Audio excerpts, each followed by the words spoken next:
Okay, folks, your buddy Mike Messier here.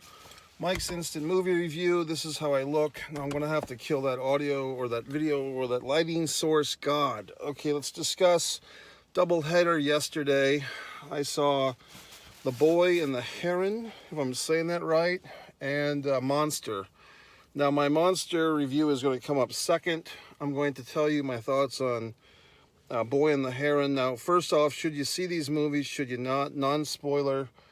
Boy and the Heron, I'm mixed on. Monster, I'd say go see it.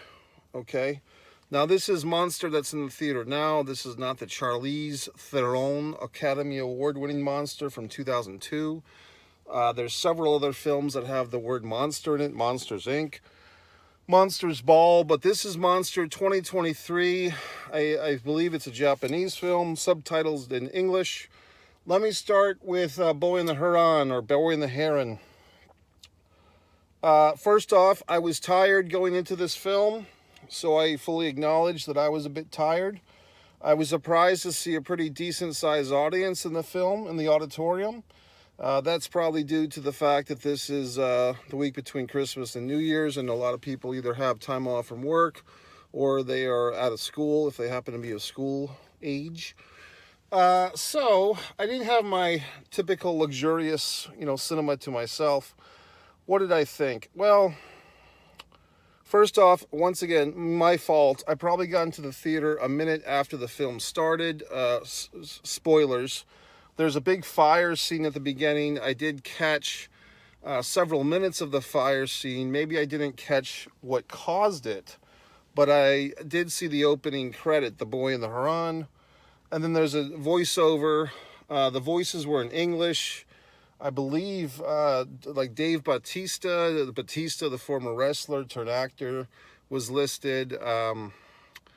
Who was was it Christian Bale? I think it was Christian Bale, maybe somebody else of that ilk. I guess this is the thing, folks. I really didn't enjoy myself seeing this one. Probably a mix of being tired, and I know that with these, I always give these type of movies a chance, meaning, Japanese animation. I don't know if it's anime or manga, or I guess manga's the comic book. I don't know. They are very dense, with like thick storytelling. There's a lot of characters. In speaking in broad strokes here, folks, in my experience with these type of films, a lot of characters look very similar. Even in many of these films, in this one, it's even stated early on that the stepmother, it looks just like my mother. The kid is saying this. I mean, I did feel that at the core of this story, a child has lost his mother in this horrible fire. He hasn't resolved his anguish for losing his mom in the fire. And his father is bringing in a new woman who is now, the new wife of the dad. And she's pregnant. And so this kid, who's still mourning the loss of his mother, has basically a replicant stepmother that he's got to deal with. And she's pregnant. So now he's going to have a half sibling of some kind. So that I kind of, not to say I like that, but that I can understand. Like that I'm down with. When we get into this fantasy world and all these different characters are floating in and out, I just kind of fucking lost. Like the stepmother, I believe, has a sister character that comes along as like a spirit guide for this kid. And then she says something like, I don't know what the fuck she says. There's like another character, another kid, or some horse shit, where she's talking about like the stepmother's sister. So the step aunt is talking about some other fucking character. My point is, there's all these like guiding voices or mentor characters or spirit characters or whatever the fucks. And it just feels like it's a hat on top of a sandwich, on top of an Oreo cookie, on top of a pond. Just so much stuff is going on. And yes, the animation is wonderful. It's great. The music's wonderful. And I'm sure if you sat there and had a college student break down this fucking thing with a fucking term paper book, you could understand it. But for me, I always get lost in these fucking movies. I don't know if it's when I say these fucking movies, I mean the Japanese animation films that I repeatedly go to see, and I repeatedly say, why did I go see it, when I always end up confused and bewildered. Maybe it's just not a form of storytelling that I'm ever going to fully appreciate, yet I keep trying. I think there was one a long time ago that they always make a big hoo-hoo-ha. The three grandfathers or the three uncles or some horse shit. So I always go to these fucking movies. I'm always hoping to get whimsical and fucking learn something about humanity, and I never do. I just take a nap, okay? Now, about 2/3 of the way through the process with this film, I'm already telling myself, well, this is just the preamble, the foreshadowing to why you're really here at the theater tonight, and that's to see this monster film, which, I'll tell you what, you know, it really kind of blew my socks off. Spoiler, yeah, well, before the spoiler, yeah, go see it, okay? So, I'm looking at the preview, because I'm like, well, I haven't heard anyone talk about this movie. I haven't seen commercials for this movie. Let me play the little preview on the AMC app. And I played it for about a minute and a half, and the movie looked really intense and really interesting. And I stopped the preview, maybe not even a minute, maybe probably 40 seconds into it. I'm like, I'm just going to go see it. The preview sold me that there was some type of suspense. Now, going into the film, I thought there really would be a literal monster. I thought this poor little kid who looked like he's 10 or 11 or some such thing. Like, is this kid actually experiencing some type of horrible monster? And what could the monster be? But this does not look like a Godzilla film or anything like that. This looks like a serious drama. So what is this monster? Well, come to find the fuck out, the monster, spoiler, if you've seen the film, which I suggest you do, or see the film and come back to me and compare notes. But the fucking monster is society. The monster is his bereaving mother, who is mourning the death of her husband, the kid's father. The monster is his mother's expectation that she promised the father that she would stick around long enough to see the son have a nice normal wife and a nice normal set of kids. And the mom, who did not seem to be she seemed like a really nice mother, good mother. And I'm sure if she knew the kid's secret, that she would not judge him or give him a hard time. At least I don't think so, based on the actress's performance. There was no sensation that she would be anything other than supportive and understanding that what the kid's going through is a sexual identity crisis. So this poor little kid, he's like 11 or 12. He doesn't know what's going on in the world. He's just, he's dead. His father's dead. His mother's telling him all this stuff. I guess in their culture, they believe more so in reincarnation than anything else. So he's wondering, is my father a horse? Is my fucking father a giraffe? Where's my father? And he starts to have feelings for another child. And, little do the people and the adults know what's going on here. In fact, there's this big misunderstanding. What I love about this movie, Monster, is not so much anything except the perspective of the storytelling is really unique. Yes, I've seen other films do this, where you kind of take a story, you examine it from different perspectives. But I haven't seen it done this well in a very long time, and I really can't remember seeing a movie that went this deep with this type of storytelling, where basically we see different sides to a story without any proclamations. Like, there's no big, words on the screen. Well, this is from this asshole's point of view, and this is from that asshole's point of view. It's very seamlessly cut, edited, so that you really have to pay attention. But you feel intelligent watching this type of film, and you feel like this film is giving you like all these little seeds and all these little payoffs. It's one of these films where you're getting, this one also was like 2 hours and 4 minutes. You're getting pretty deep in this thing. I might need to use the restroom here, but you don't want to leave because you're afraid you're going to miss something. So that's really the best thing you can say about a movie in the movie theater. If you're afraid to leave your seat to use the facilities because you're afraid you're going to miss some wonderful information or a great scene. So this movie had all that. So basically what's going on here? There's this kid, like I said, I can't remember, Magneto, I'm sorry, I got the names all wrong. But the kid is, being raised by a single mother, and you see that these people have this tiny little apartment, you know what I mean? And so they're struggling, They're not poor, but it's sad because the dad is dead. And honestly, like us Americans, or North Americans, wherever the fuck you are in the world, you have to be appreciative if you have a lot of space. You know, like even if you're not rich and powerful, you still have a lot of space in this country.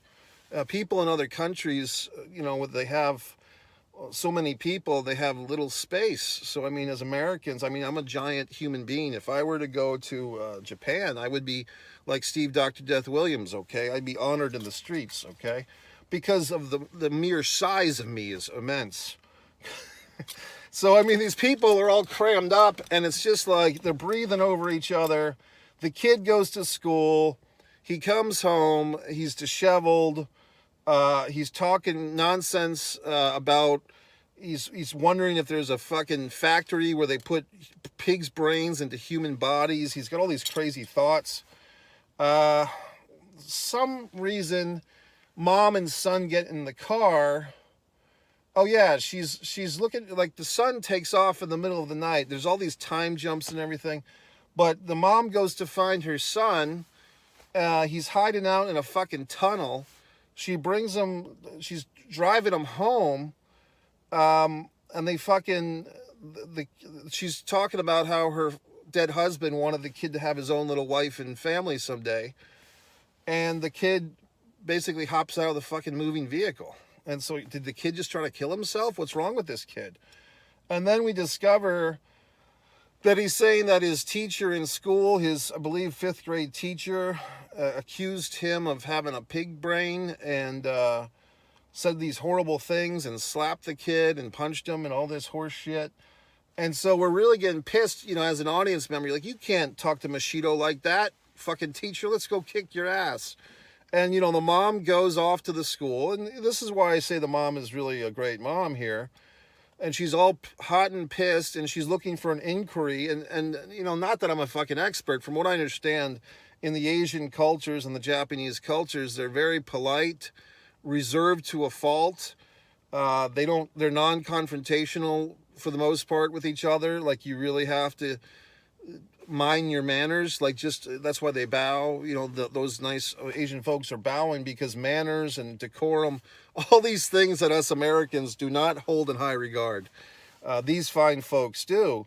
So she's really kind of going out there when she's challenging this school system. Why is my son coming home being insulted by this fucking teacher? Why is he getting slapped around? You know, what the hell's going on around here?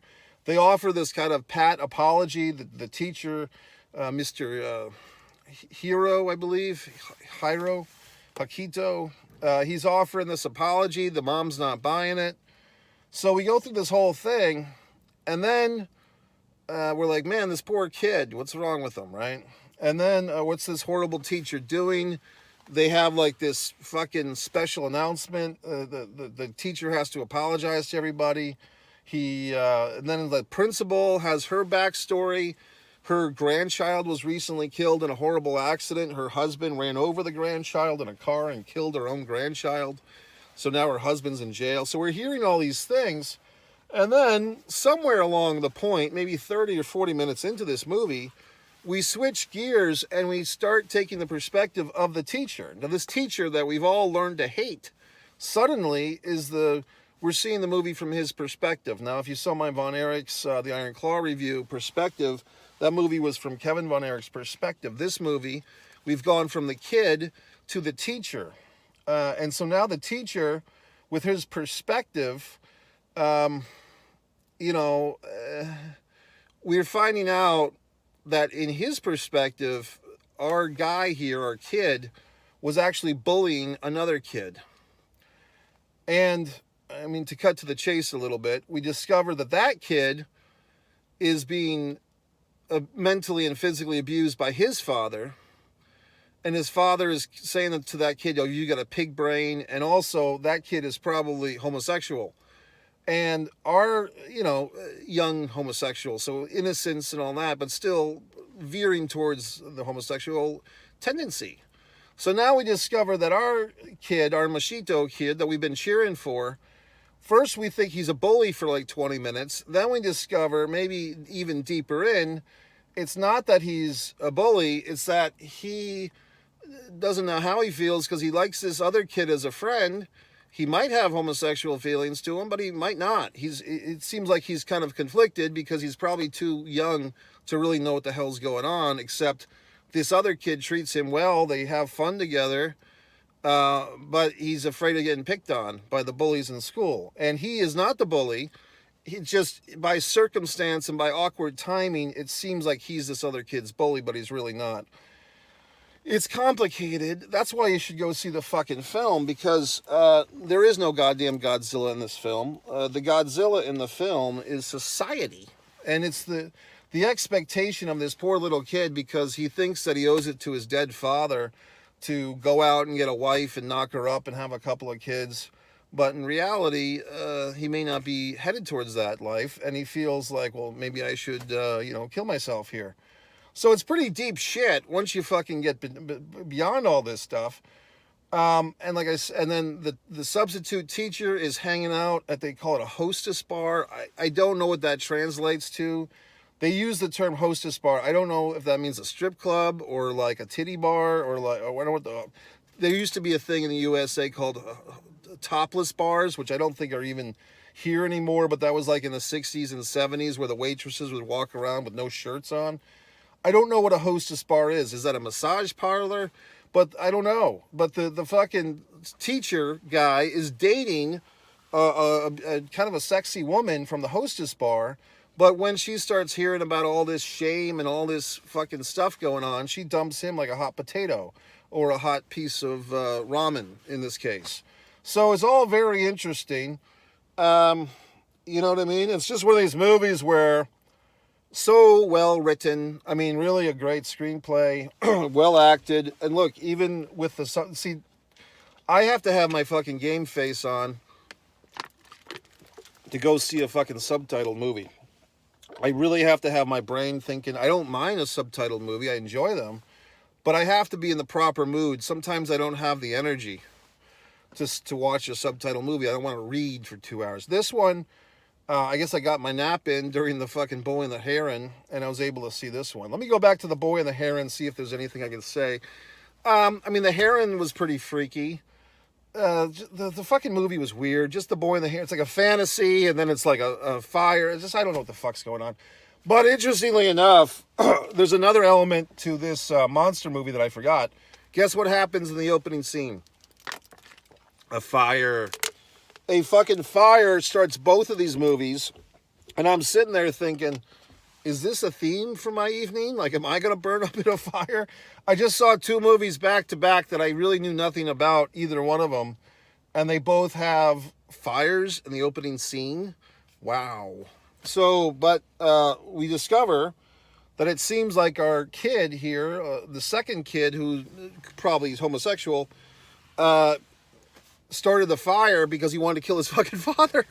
Because the kid is starting fires around town because he wanted to burn his father alive, because his father's hanging out at the same hostess club that the teacher's hanging out at. And so the kid, he's trying to burn the fucking club down, and his friend says, "Did you burn down the hostess bar?" And the kid says, "Alcohol is bad for your health." Oh, I'm like, whoa, this kid's a fucking stone cold killer. So, I mean, what the fuck? So the movie, your kids, folks, no matter where you are these days, you got to keep an eye on them. They might be burning people alive. They might be having relationships at a young age. Who the fuck knows? So, and in our buddy here, our main kid, Mashido, he's kind of telling a lie, telling a fib, getting his teacher in trouble with his mom because he's afraid. And, of course, the kids in school are all a bunch of fucking bullies and assholes and idiots, like they often are. I mean, that's who I went to elementary and high school with. Assholes and idiots and morons. And I was the only intelligent person there, obviously. Okay, folks, so that's it. So, on this double header of Asian cinema, I say I'll pass on The Boy and the Heron. I will probably go to the next big, anime or whatever the fuck, epic fucking fairy tale, Japanese animation. This one didn't have subtitles, by the way. It had dubbed in English, so that was good. But I didn't know what the fuck was going on.